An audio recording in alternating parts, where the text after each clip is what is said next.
prosperidad. Dios quiere que te vuelvas millonario. Yo quiero, y tú quieres saber la verdad sobre la prosperidad. ¿Hay una versión errónea? ¿Hay una versión correcta? ¿Cuál es la verdad? ¿A cuántos les interesa saberlo? A mí sí. Muy bien, aquí estoy con el Dr. Jim Richards y no conozco mejor persona a quien hacerle la pregunta. ¿Hay algo malo en los mensajes populares de hoy que todos juntos se llaman enseñanza de prosperidad? Es tan triste que una verdad de Dios se haya torcido tanto que se vuelva algo que alimenta la avaricia y el egoísmo y lo hace casi imposible para que las personas entiendan la realidad de Dios para prosperar y para poder vivir en abundancia. Pues eso resalta la pregunta. ¿Dios quiere que todos seamos ricos? ¿Sabes algo? Dios quiere que todos vivamos vidas prósperas. Él quiere que vivamos vidas donde las necesidades se cubran, que vivamos vidas cómodas, pero lo que más quiere es que vivamos esa clase de abundancia donde tengamos recursos para invertir en el mundo, cambiar al mundo, cambiar la vida de otros. La verdad es, la razón por la que el mundo está en la forma en la que está es porque la iglesia enseña que hay algo espiritual sobre ser pobre. Y los pecadores tienen el control de los recursos y Dios lo dejó muy claro muchas veces en las Escrituras que cuando los impíos tienen la riqueza, los impíos regirán y los justos se lamentarán. ¿Sabes? Si yo fuera Dios y fuera director de elenco, te elegiría a ti para ser especialista en esta área. Te diré por qué. James fue criado en pobreza extrema. Su papá era alcohólico. Su papá no contribuía a las finanzas de la familia. Además, se llevó el dinero también. Su madre ganaba $19 a la semana. Había 3 niños. En serio, te fue mal sí. de niño. Sí, la pobreza era normal para nosotros. Es más, éramos una de esas familias que heredan ropa y ya sabes, solo tenías un par de zapatos y recuerdo tomar cinta y pegarla alrededor de mis zapatos. Tenías lo que muchas personas tienen, una mentalidad de pobreza. ¿Es cierto? Ahora, explícame. ¿Qué es esta mentalidad de pobreza? En realidad se ha estudiado que después de varias generaciones. Explica. Sí, verás, sabemos y la Biblia nos dice que si algo pasa por varias generaciones, esto continuará en nuestros hijos y que eso no es porque Dios nos maldiga, es lo que el estudio revela. Dice que si 3 o 4 generaciones de niños crecen en la miseria, que para la 4ª generación vendrán al mundo programados para este tipo de vida y será muy difícil que ellos salgan de la pobreza cuando varias generaciones pasan por esto. Pero hay una luz al final. Sí la hay. De ese túnel. Y de hecho, a los 28, en realidad pensarías que tocó fondo antes. Se enfermó. Y debía mucho dinero a los doctores y los hospitales. Nunca les pagaste. No. Y un día decías una oración en tu propia casa y de pronto oíste, era su esposa. Ay, la rompí. No, solo bromeo. No, ella tampoco dijo eso. Pero es la verdad. Verás, pasé de pobreza desesperante a la mentalidad de pasarla. Y vives solo sobreviviendo. Apenas vives y agradecí a Dios por la comida un día y solo decía, Padre, te agradezco que nos ames, te agradezco por cubrir nuestras necesidades. Mi esposa dijo, Jim, estoy harta y cansada de que solo se cubran las necesidades. Dijo, no creo que este sea el plan de Dios, no creo que sea así como debamos vivir. Y yo en ese tiempo acababa de sanar. Y tardé unos 3 años de una enfermedad genética con la que nací y de la que no debí sobrevivir, debí morir. Y al final de esto sané y miré alrededor y estaba hundido en deudas y parecía imposible salir de ellas y apenas sobreviviríamos precariamente. Y comenzaste a estudiar la Biblia. ¿Qué te mostró Dios sobre el principio de siembra y cosecha?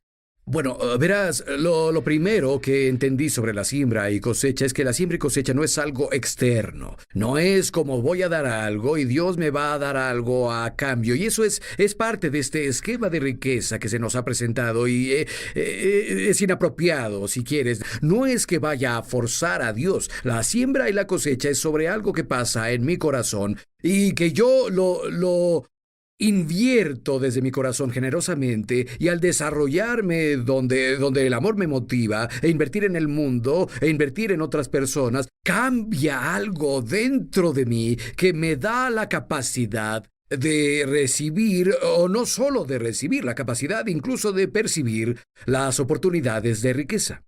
Jim, por su propia experiencia, salió adelante con principios bíblicos de las deudas, pero Dios no quiere que solo salgas de deudas. Él quiere que prosperes, cubras tus necesidades, las de tu familia y que cuides de... ¿Puedes imaginar poder cuidar de tu comunidad, cubrir las necesidades de otras personas? Es posible. Y cuando volvamos, quiero que nos enseñe un poco de eso.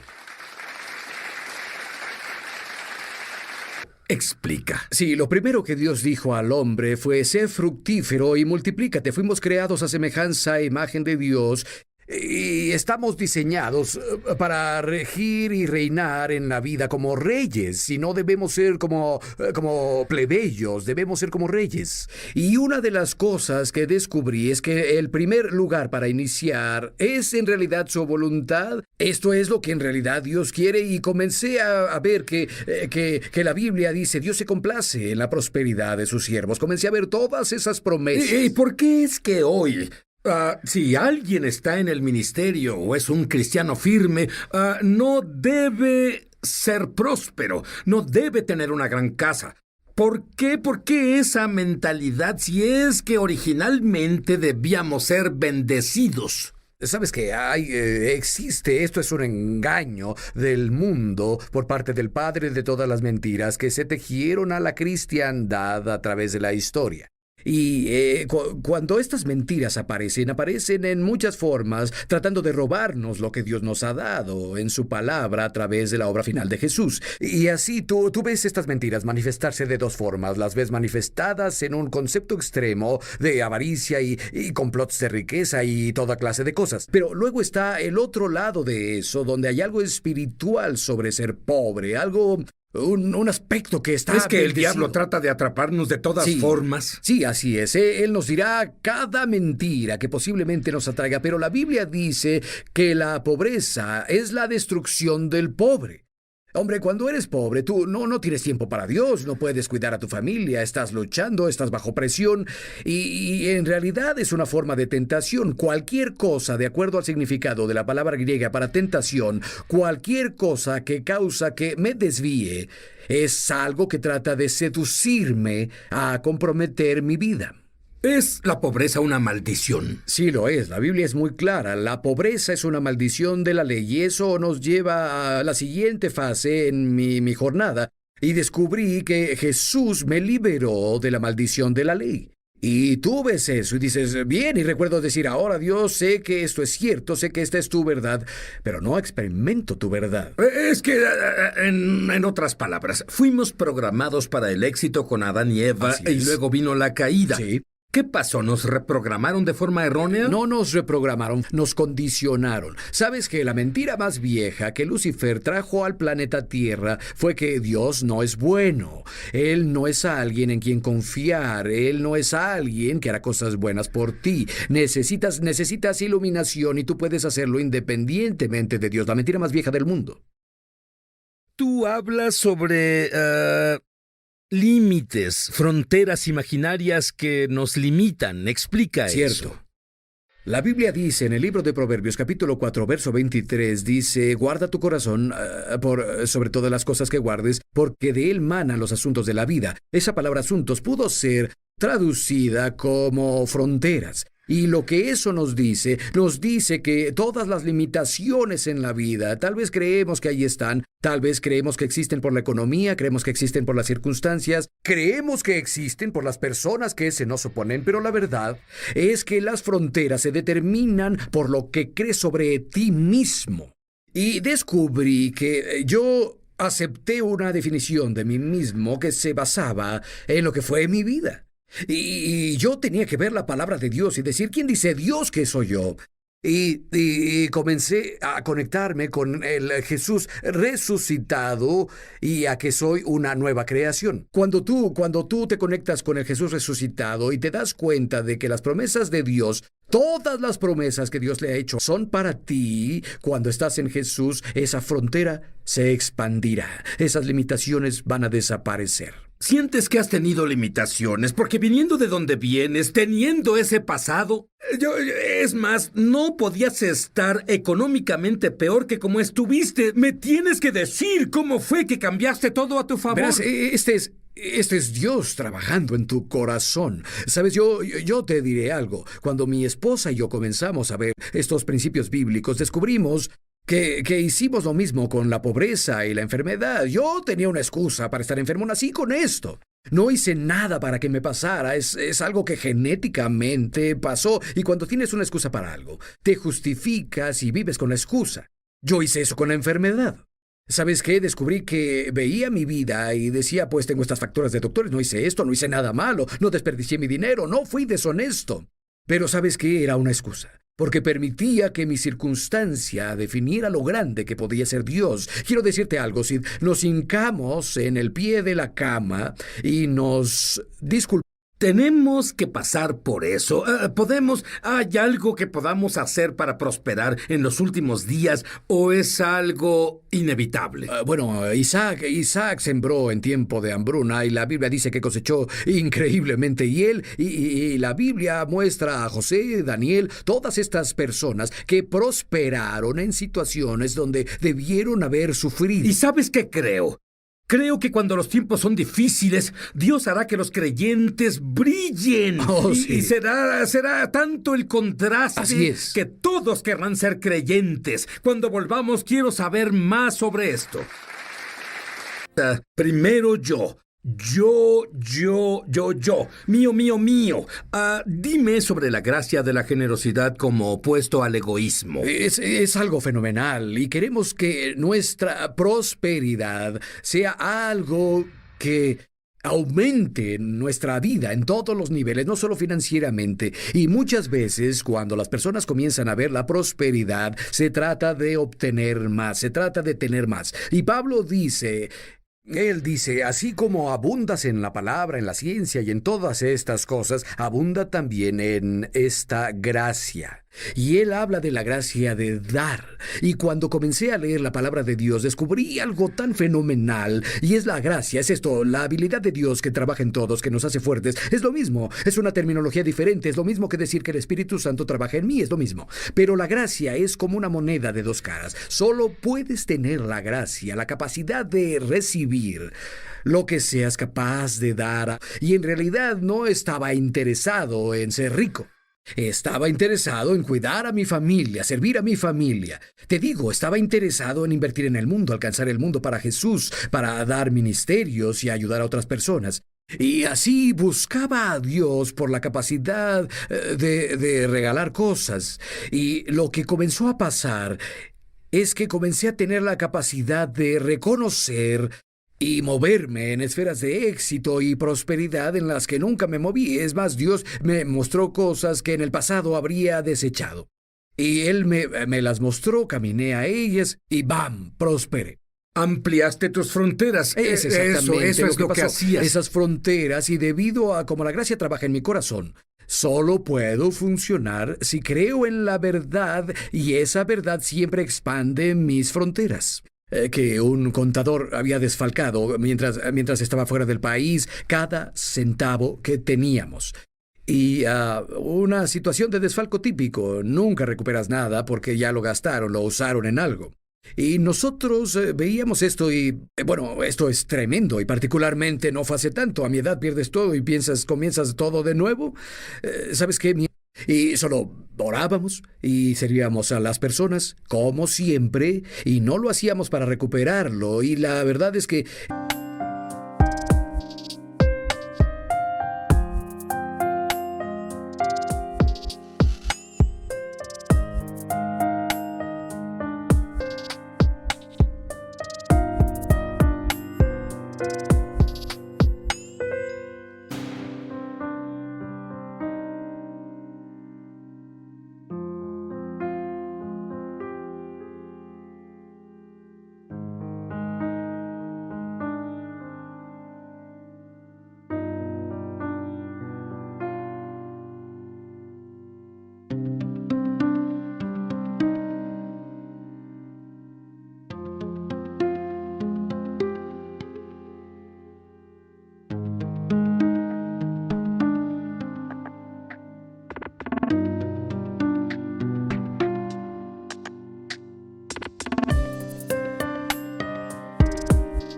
en unos 9 meses habíamos recuperado todo. ¡9 En meses! 9 meses. Y en unos Eso es muy 18 bueno. meses, sí. Y hablamos de $170,000 para impuestos, aparte de lo que se robaron. Pero hablamos de que en 18 meses nuestro ingreso se duplicó. Muy bien. Hay personas viéndonos hoy como tú y dices: estoy desesperado, necesito ayuda. Quiero pedirle al doctor James Richards que ore una oración sobrenatural sobre ti para que te abras para recibir. Antes de orar, quiero decir algo. ¿Estás dispuesto a dejar todas tus excusas? No importa cómo llegaste ahí, no importa si es tu culpa, no importa si es culpa de otro. ¿Estás dispuesto a renunciar a esas excusas y decir: Dios es Dios, sus promesas son seguras, Jesús resucitó de la muerte, Él me liberó de la maldición para que...